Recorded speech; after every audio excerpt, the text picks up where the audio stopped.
In the name of Almighty, the most merciful, the most beneficent. Dear students, हम लोग complete accounting cycle सीख रहे हैं और अब तक हमने उसकी पहली 4 स्टेजेस सीखी है। हमने सबसे पहले पार्ट 1 के अंदर बिजनेस ट्रांजैक्शंस को एनालाइज किया था और उसको दूसरी स्टेज के अंदर लेके जर्नल एंट्रीज पास की थी। पार्ट 2 के अंदर हमने जर्नल से लेजर्स बनाना सीखे थे और लेजर से अनएडजस्टेड ट्रायल बैलेंस बनाना सीखा था। आज जो हम इसका पार्ट 3 शुरू कर रहे हैं, इसके अंदर हम एडजस्टमेंट्स सीखेंगे, एडजस्टिंग एंट्रीज कैसे की जाती हैं। उससे पहले कुछ एडजस्टमेंट्स का कंसेप्ट है वो सीख लेते हैं। एडजस्टमेंट्स,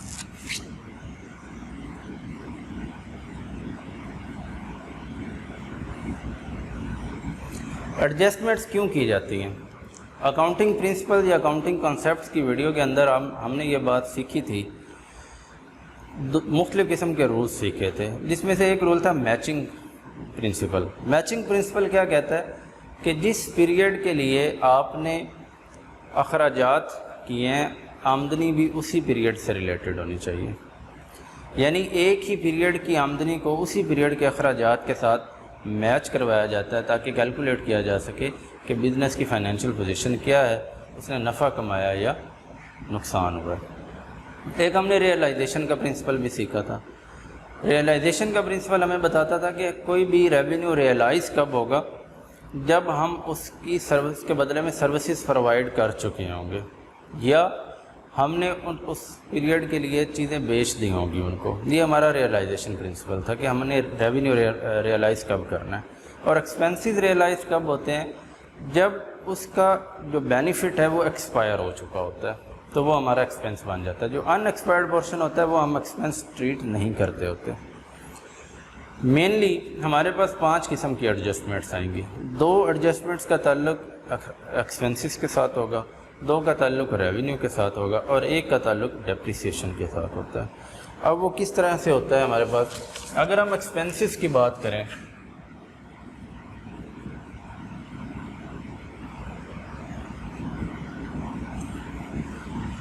एक्सपेंसेस के हवाले से हमारे पास 2 तरह की जो है वो एडजस्टमेंट्स आती हैं। वो कौन सी एडजस्टमेंट्स हो सकती हैं? एक वो एक्सपेंसेस जो हमने एडवांस में कर रखे हैं।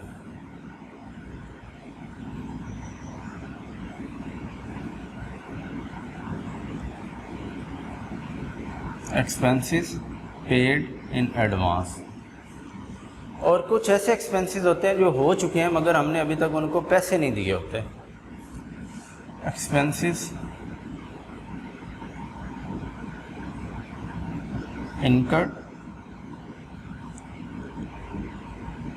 बट नॉट पेड येट, लेकिन अभी तक हमने उसकी अदायगी नहीं की। अब ऐसे अखराजात जो हमने एडवांस में कर रखे होते हैं, इनको हम लोग कहते हैं ये हमारे प्रीपेड एक्सपेंसेस हैं।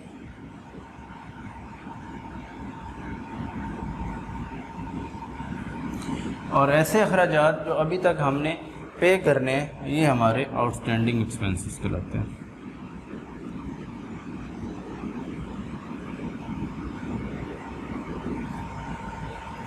अब जो प्रीपेड एक्सपेंस है जो हमने एडवांस में कर रखा था, जब उसका बेनिफिट एक्सपायर हो जाएगा, मसलन हम सितंबर के लिए कर रहे हैं, हमारे पास एक एंट्री भी थी कि हमने प्रीपेड रेंट पे किया हुआ था, तो जब ये प्रीपेड रेंट हम एक्सपायर हो जाता है तो हम इसकी एडजस्टिंग एंट्री करते होते हैं, एक्सपेंस अकाउंट को डेबिट कर देते होते हैं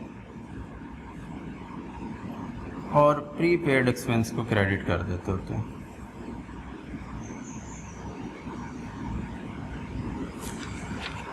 आउटस्टैंडिंग एक्सपेंस की जब हमने एडजस्टमेंट करनी होगी, मिसाल के तौर पर हमें कहेगा कि सैलरीज आपकी आउटस्टैंडिंग है, तो हम उस एक्सपेंस को डेबिट कर देंगे। एक्सपेंसेस तो हमेशा ही डेबिट होते हैं और अकाउंट पेएबल या आउटस्टैंडिंग एक्सपेंस जो है वो हम लोग क्रेडिट कर देंगे।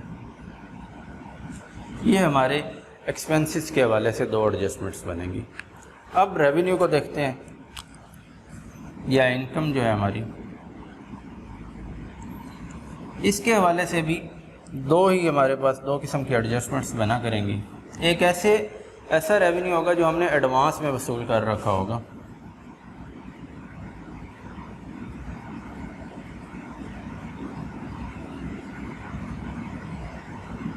Revenue received in advance. और कुछ ऐसा रेवेन्यू होगा जो अभी तक हमें मिलना है, हमने अर्न कर लिया मगर मिला नहीं है, जिसे हम लोग रेवेन्यू अर्न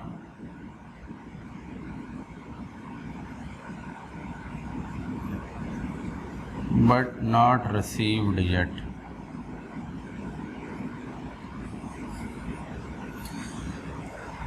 अब जो हमारा रेवेन्यू एडवांस में हमने वसूल किया हुआ है, इसको हम कहते हैं ये अनअर्न्ड रेवेन्यू है।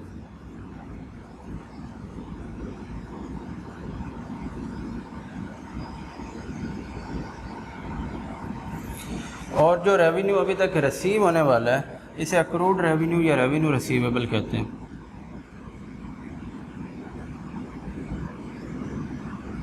ये अर्नड है मगर रिसीवेबल है।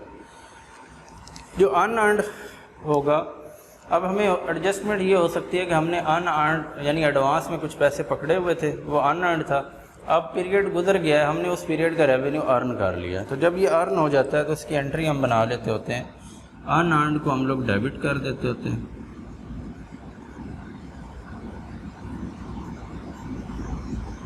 और अर्न अकाउंट जो होता है रेवेन्यू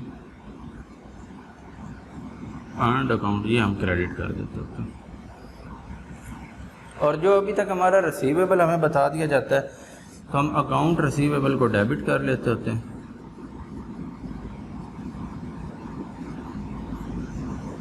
और रेवेन्यू अर्नड अकाउंट जो है ये क्रेडिट हो जाता है। ये रेवेन्यू के रिलेटेड दो एडजस्टमेंट्स आ गई। और आखिरी एडजस्टमेंट एक हमारे पास आएगी डेप्रिसिएशन की। जो भी फिक्स एसेट होता है, वक्त गुजरने के साथ साथ उसके अंदर physical deterioration, wear and tear आ रही होती है, उसकी वैल्यू कम हो रही होती है। तो हम लोग क्या करते हैं कि उसको एक मेथड हमारे पास स्ट्रेट लाइन मेथड होता है, और भी मेथड्स हैं। तो स्ट्रेट लाइन मेथड में हम क्या करते हैं कि उस फिक्स्ड एसेट की जो वैल्यू होती है उसको इंटायर लाइफ पे डिवाइड करके उस साल की हम लोग जो डेप्रिसिएशन होती है उसको चार्ज कर लेते होते हैं। अगर मंथली निकालनी हो तो मज़ीद 12 पे डिवाइड कर देते हैं। इसकी हम जर्नल एंट्री कर देते हैं, डेप्रिसिएशन एक्सपेंस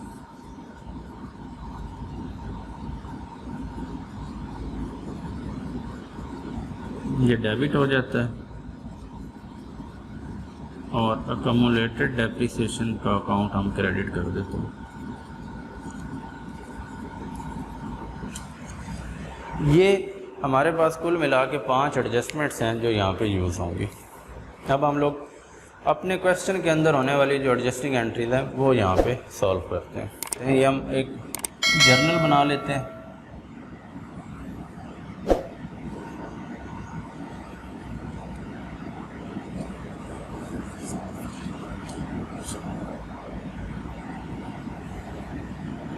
ये हमारी एडजस्टिंग एंट्रीज हैं।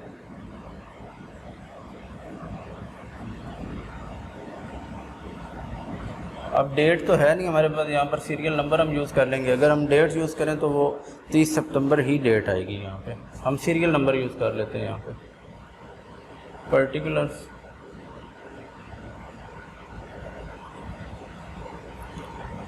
लेदर फॉलियो डेबिट और क्रेडिट।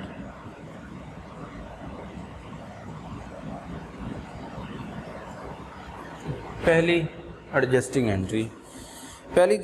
एंट्री बताएगी है the advance payment of rent on सितंबर 1। जो हमने 1 सितंबर को एडवांस पेमेंट की थी वो 3 माह के लिए थी, और 1 सितंबर को हमने जो रेंट की पेमेंट की थी वो हमारे पास एंट्री थी, अमाउंट उसकी थी 9,000 रुपये की। यानी 9,000 रुपया जो प्रीपेड रेंट हमने पे किया था वो एक्चुअली जो है वो कितने मंथ का था, 3 मंथ का था। तो उसमें से अभी हम सिर्फ 1 महीने के लिए बना रहे हैं, तो 1 महीने का रेंट एक्सपायर हो गया, तो हम इसकी एंट्री करेंगे। अब जो एक्सपायर हो गया रेंट उसे हम बना देंगे रेंट एक्सपेंस, ये डेबिट हो जाएगा और प्रीपेड रेंट क्रेडिट हो जाएगा।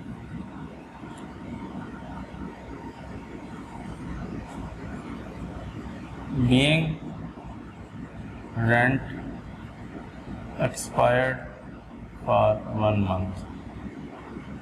9000 टोटल था, 3 मंथ पे डिवाइड करें तो 3000 फॉर 1 मंथ आ जाएगा। दूसरी एंट्री है interest accrued on the note payable on rent it amounted to 800। जो हमने नोट पेएबल एक जारी किया था, जब हमने इक्विपमेंट्स खरीदे थे तो हमने 1,10,000 रुपये का नोट पेएबल जारी किया था। नोट पेएबल पे हमें अब इंटरेस्ट पड़ रहा है। ये हमारा एक ऐसा एक्सपेंस है जो अभी तक हमने पे करना है। तो ये हमारे पास ये अभी तक एक्रूड हुआ है और पे नहीं किया गया। हम इसकी एंट्री कर लेंगे। Second, interest expense account debit to account payable. अगर वो हमें बता देता कि ये पे कर दिया तो हम इसको कैश करते, लेकिन ये चूँकि एडजस्टिंग एंट्री है, एडजस्टिंग एंट्री के अंदर कैश बहुत रेयर चांस होता है कि वो इस्तेमाल हो। अब इंटरेस्ट एक्सपेंस हमारे पास 800 है, ये दूसरी एंट्री आ गई। इसके बाद थर्ड जो एंट्री है वो क्या है, rental equipment is being depreciated by the straight line method. ये डेप्रिसिएशन वाली एडजस्टमेंट आ गई। Over a period of 10 year, 10 साल उसकी एस्टिमेटेड लाइफ बताई गई है और वो कह रहा है कि इसका स्ट्रेट लाइन हिसाब से डेप्रिसिएशन ले। यहाँ हम लिख देंगे being interest accrued for 1 month, depreciation account debit to accumulated depreciation account credit, being depreciation charge. अब इसकी हम वर्किंग कर लेते हैं थोड़ी सी। इक्विपमेंट की वैल्यू थी, स्ट्रेट लाइन मेथड क्या कहता है,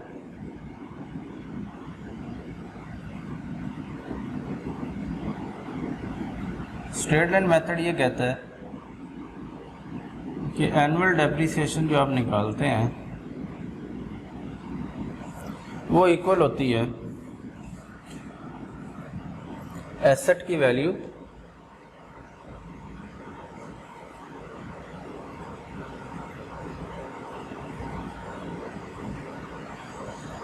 अगर कोई रेजिडुअल वैल्यू दी हुई हो या एंड वाली वैल्यू जिसे हम कहते हैं, उसको हम लोग यहाँ से निकाल देते होते हैं। Residual value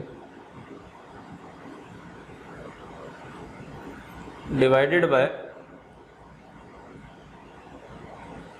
estimated life.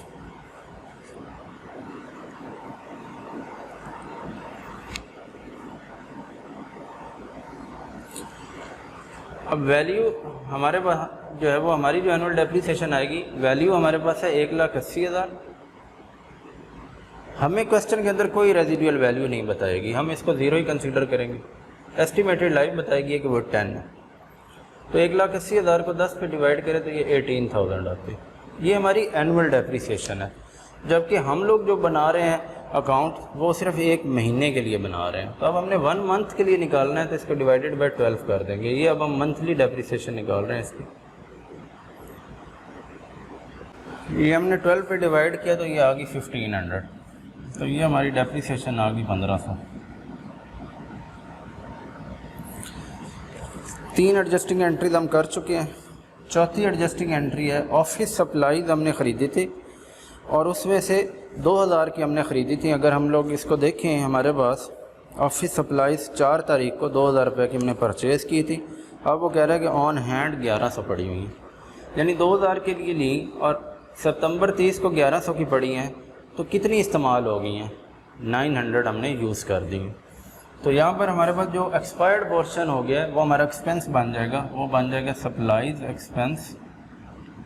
ये प्रीपेड एक्सपेंस वाली एंट्री है। सप्लाईज एक्सपेंस अकाउंट डेबिट हो जाएगा और ऑफिस सप्लाईज का account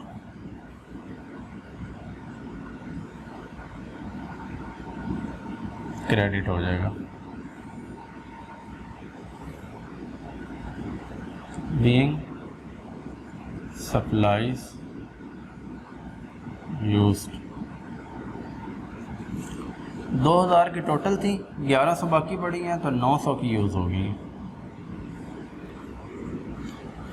E during September the company earn 12,000 of the rental fee paid in advance by the McNamer construction company on September 8 सितंबर को 20,000 रुपया हमने मैकनेमर कंपनी से एडवांस में वसूल किया। हमारी अनअर्न्ड रेवेन्यू बना था, हमने इसको एंट्री बनाई थी, कैश अकाउंट डेबिट किया था और अनअर्न्ड रेंटल फीस जो थी उसको हमने क्रेडिट किया था।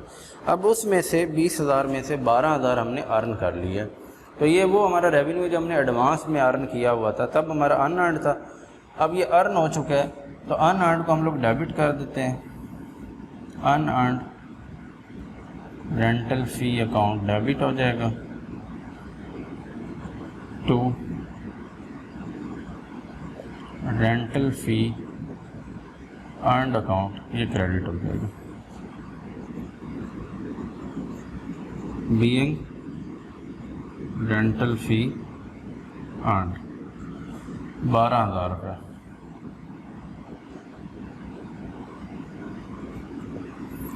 F as of September 3, 35 days rent on backhoe rented to Mission Landscape on September 25 has been earned.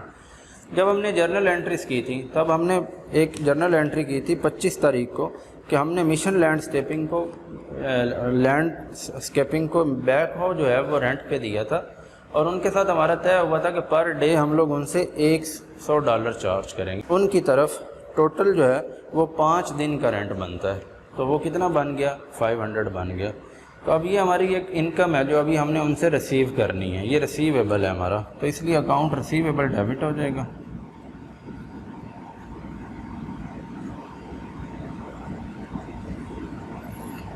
Rental fee earned, ये क्रेडिट हो जाएगा। Rent for 5 days earned, 5 days 100 के हिसाब से, तो ये 500 बन जाएगा। अब जी आ जाती है हमारे पास। Salaries earned by employees since the last payroll date. इनकी लास्ट जो पेमेंट हुई थी, जो जर्नल एंट्री सैलरीज की थी, वो 26 सितंबर की थी। तो वो कह रहा है कि 27, 28, 29 और 30 इन 4 दिनों का जो सैलरीज एक्सपेंस बन चुका है ना, वो 1000 का है, वो अभी हमने पे करना है। तो ये आउटस्टैंडिंग एक्सपेंसेस है, सैलरीज एक्सपेंस अकाउंट डेबिट हो जाएगा और अकाउंट पेएबल क्रेडिट हो जाएगा।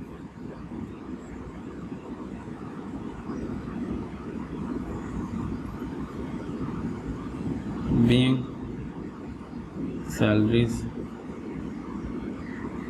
आउटस्टैंडिंग, और इसकी अमाउंट है 1000। इसके बाद आ जाएगी H. It is estimated the company subject to combined federal and state income tax rate 40%।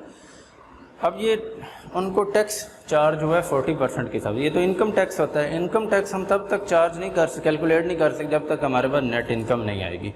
तो हम इसकी एंट्री कर लेंगे और इसकी अमाउंट तब लिखेंगे जब हमारे पास नेट इनकम आ जाएगी। यहाँ आ जाएगी income tax expense account debit to income tax payable.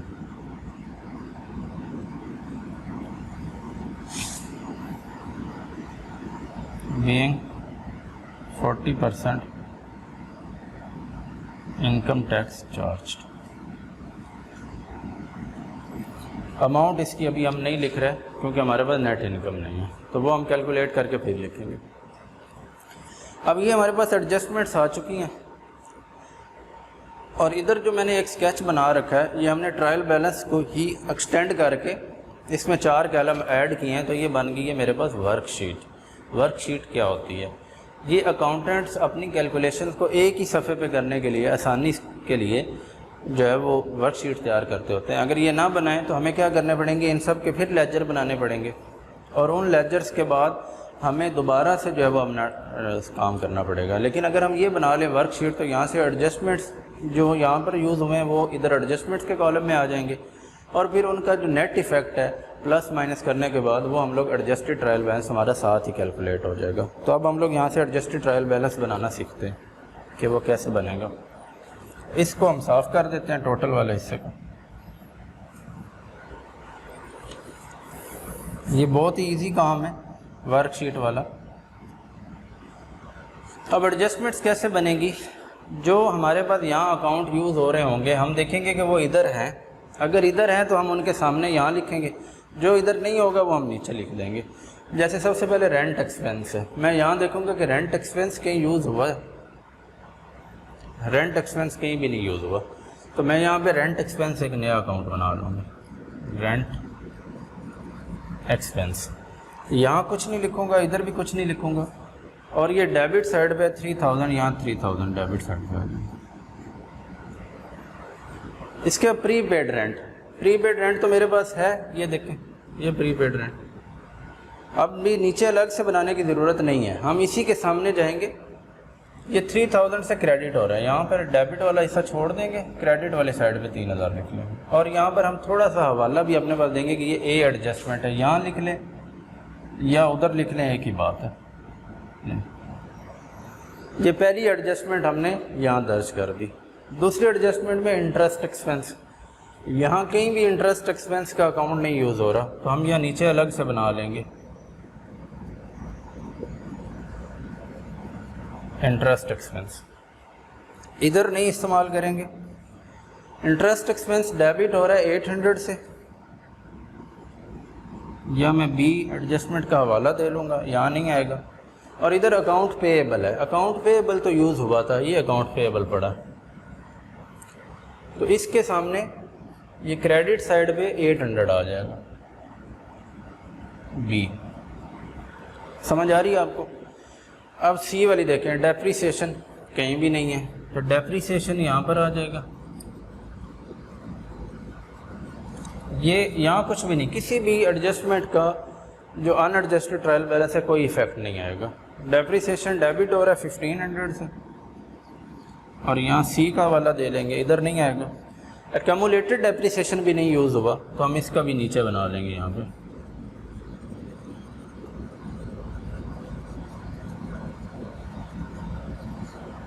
इधर नहीं आएगा इफेक्ट 1500। कम्युलेटेड डेप्रीसिएशन क्रेडिट हो रहा है, यहाँ सी से क्रेडिट हो गया। सप्लाईज एक्सपेंस, सप्लाईज एक्सपेंस भी कहीं नहीं है, नीचे नया अकाउंट बनाएंगे, सप्लाईज एक्सपेंस, यहाँ कुछ भी नहीं आएगा। सप्लाईज एक्सपेंस डेबिट हो रहा है 900 से, और हवाला आ जाएगा डी का। ऑफिस सप्लाईज, ऑफिस सप्लाईज तो है मेरे पास, ये देखें ऑलरेडी ऑफिस सप्लाईज। इसके सामने जाएंगे, डेबिट में हम पहले दर्ज कर चुके हैं, ऑफिस सप्लाईज यहाँ क्रेडिट हो रहा है 900 से, यहाँ क्रेडिट कर देंगे 900, डी। अनअर्न्ड रेंटल फी या रेवेन्यू, अनअर्न्ड है मेरे पास यहाँ पे, ये अनअर्न्ड रेंटल फी, ये इसके सामने हम लिखेंगे, ये डेबिट हो रहा है 12000 से, तो इसके सामने डेबिट वाले खाने में 12000 लिख दिया जाएगा। और इस ये हमारे पास ई एंट्री है, ई इधर नहीं आएगा। रेंटल फी अर्न्ड, रेंटल फी अर्न्ड ये है, इसके सामने क्रेडिट साइड पे डेबिट छोड़ दें, क्रेडिट साइड पे 12000, ई एंट्री। अकाउंट रिसीवेबल है हमारे पास, अकाउंट रिसीवेबल ये देखें, अकाउंट रिसीवेबल डेबिट हो रहा है 500 से, इसके सामने 500 से डेबिट कर देंगे, और ये है एफ, इधर कुछ भी नहीं है। रेंटल फ़ी अर्न्ड, फिर आ गया रेंटल फ़ी अर्न्ड, ये रेंटल फ़ी अर्न्ड है, इसके साथ ही छोटा सा, इसी के साथ ही क्रेडिट साइड पे 500, एफ। सैलरीज एक्सपेंस है हमारे पास, सैलरीज एक्सपेंस ये देखें, ये सैलरीज एक्सपेंस है, डेबिट हो रहे हैं 1000 से, तो इसके सामने 1000, जी। क्रेडिट कोई नहीं है। अकाउंट पेएबल, क्रेडिट हो रहे हैं 1000 से, अकाउंट पेबल, ये अकाउंट पेबल पहले 800 से क्रेडिट हुए थे, अब 1000 से क्रेडिट हो रहे हैं। साथ में हवाला दे देंगे एफ। इनकम टैक्स, ये इसकी अमाउंट्स हमारे पास नहीं है लेकिन टाइटल है, हम यहाँ पे यूज़ कर लेंगे इनकम टैक्स और इनकम टैक्स पेएबल, ये दोनों हम खाली छोड़ देंगे एक दफ़ा। हम लोग अब इसका इफ़ेक्ट जो है ना वो यहाँ पे देखते हैं कि एडजस्टेड ट्रायल बैलेंस कैसे आएगा। जिनके आगे एडजस्टमेंट्स में कुछ भी नहीं है वो अनइफेक्टेड हैं, तो वो ऐसे ही आगे चले जाएंगे। जो अनइफेक्टेड है, ये 47,900 डेबिट साइड पे है, इधर भी डेबिट साइड पे 47,900 आ जाएगा। ये 1 लाख क्रेडिट साइड पर है, इधर भी 1 लाख क्रेडिट साइड पे आ जाएगा। ये 1,80,000 डेबिट साइड पे है, ऐसे ही इधर भी डेबिट साइड पे 1,80,000 आ जाएगा। ये 1,10,000 क्रेडिट साइड पे है, ऐसे ही इधर भी आ जाएगा। बात समझ आ रही है आपको कि जिनकी एडजस्टमेंट में कोई अमाउंट ही नहीं है तो वो रिमेन अनचेंज्ड, उनका स्टेटस एज इट इज़ आ जाएगा। लेकिन ये चेंज हो रहा है यहाँ पे प्रीपेड रेंट, यहाँ 9,000 से डेबिट है, 3,000 से क्रेडिट है।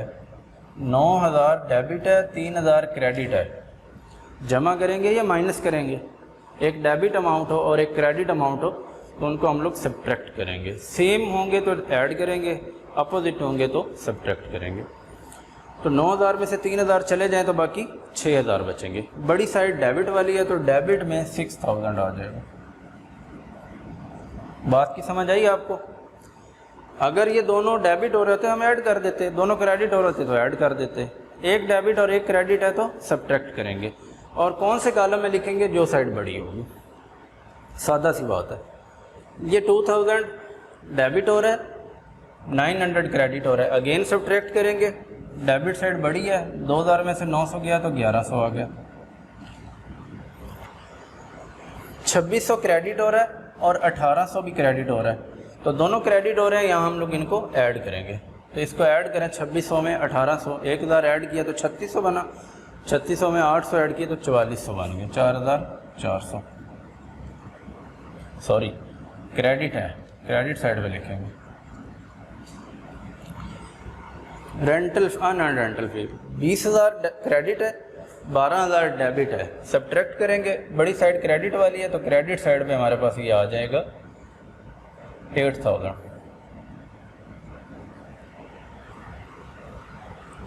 8,200 डेबिट, 1,000 भी डेबिट ऐड हो जाएंगे, डेबिट साइड भी लिखे जाएंगे 9,200। 700 डेबिट, 500 भी डेबिट, दोनों ऐड हो जाएंगे, 1,200 डेबिट साइड पे आ जाएंगे। 19,000 क्रेडिट और 12,500 भी क्रेडिट, तो दोनों ऐड होकर क्रेडिट साइड पे चले जाएंगे। 19,000 में 12,000 जमा करें, 19 और 2 जो है वो 21 और 10 31,500 ये बन जाएगा। यहाँ पे क्रेडिट साइड पे 31,500।